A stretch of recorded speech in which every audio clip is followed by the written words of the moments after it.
This video, I will be discussing the buyer-tenant agreement. This is a form that is required between me and you as my client to be able to sign before I show you any houses. So this is the first step that me and you will have an agreement of our working relationship. So I'm going to go over the form and cover the details more. So let's look at the form.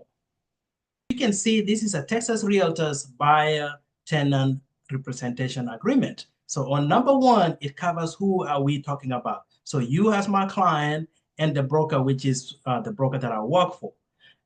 So the appointments here, client grants broker the executive right to act as a client real estate agent for the purpose of acquiring property in the market area. So we have to define the area. So the city that you're looking to buy in, all the cities right there.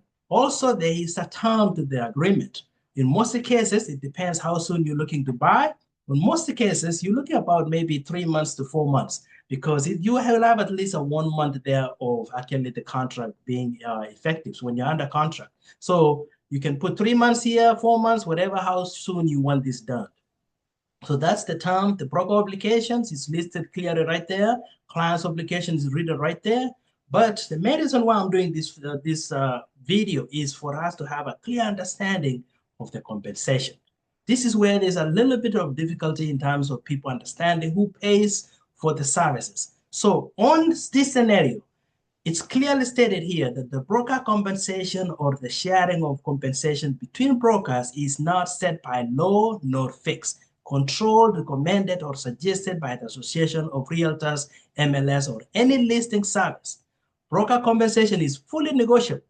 So that is the word right there. It's fully negotiable. It's between me and you agreeing on how do you want me to represent and how much are you willing to pay me.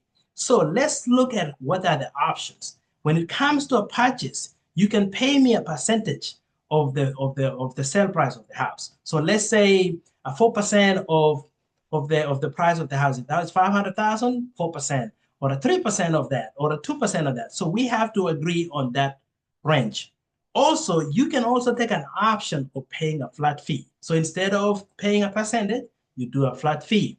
On leases, it's the same thing. You can pay the percentage of the first month rent, so like 25% or 50% of the first month rent, or on all of them, or the term. Like if you see on commercial, they can pay me for the whole 3 years or 5 years, a percentage. So those are the options in terms of options.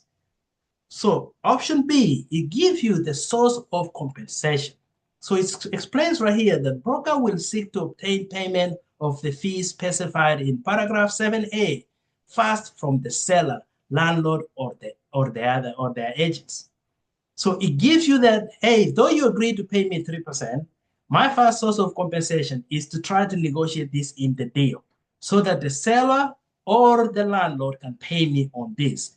If such persons refuse or fail to pay the broker the amount specified, client will pay broker the amount specified less any amounts broker received from such persons. So as you can see, it's clearly stated right there that when I work your deal, I will ask the other realtor. In fact, when we schedule to go show you the house, I can literally call the other agent and say, is the seller or the landlord paying for the buyer's agent? And I'll communicate to you, hey, they're willing to pay 2% or 3%. We agreed on this much percentage, so you're gonna owe me this much. So everything is negotiable here, no questions asked. So we can always negotiate and agree. So having this clear understanding on this form is very essential for us moving forward.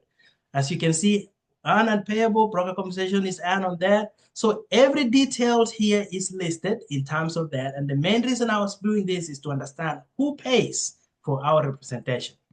You can see another option to remember here is a protection period. So let's say if I represent you for 3 months, and then after that, the contract ends, and then a couple of months, the deal that we negotiated came back.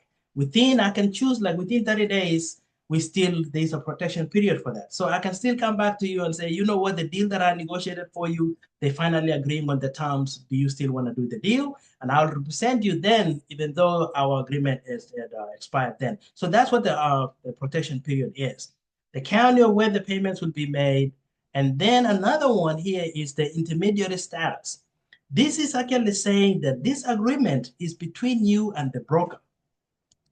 the broker has different agents working for them. So in the same brokerage, the broker represents all the agents. But if there is a listing or a house that you're interested that is listed by the same brokerage where I work at, though the other agent represents the same broker and represents the seller, are you willing to do intermediary status? On this scenario, I'm representing you and the other agent is representing the seller, but the same brokerage is representing you. That is what you accept when you say, I accept intermediary status. Basically, you're willing to buy the houses that are listed by the same brokerage. So that is what that is. Or you can say, I don't want no intermediary status, which basically means that I will not be able to show you the homes that are within the same brokerage because you don't want the same broker to represent both sides. So that is what that is. And I hope this form is helpful for you. The other details are very much self-explanatory.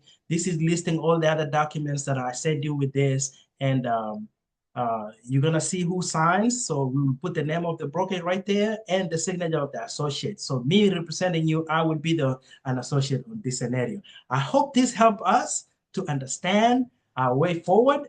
And as usual, this is Sam Lemo, your Texas Realtor. I do have a 5-step process that we're going to go through as we look and find you the perfect home for your family. I appreciate the opportunity. And remember to watch the next video, which is where I'm going to explain the actual contract of how this compensation is reflected on the contract and the details of the contract. So also watch my 5-step process of what each step entails. And I do appreciate the opportunity to be able to assist you buying your new home. Stay blessed, and I look forward to giving you the big key. Thank you.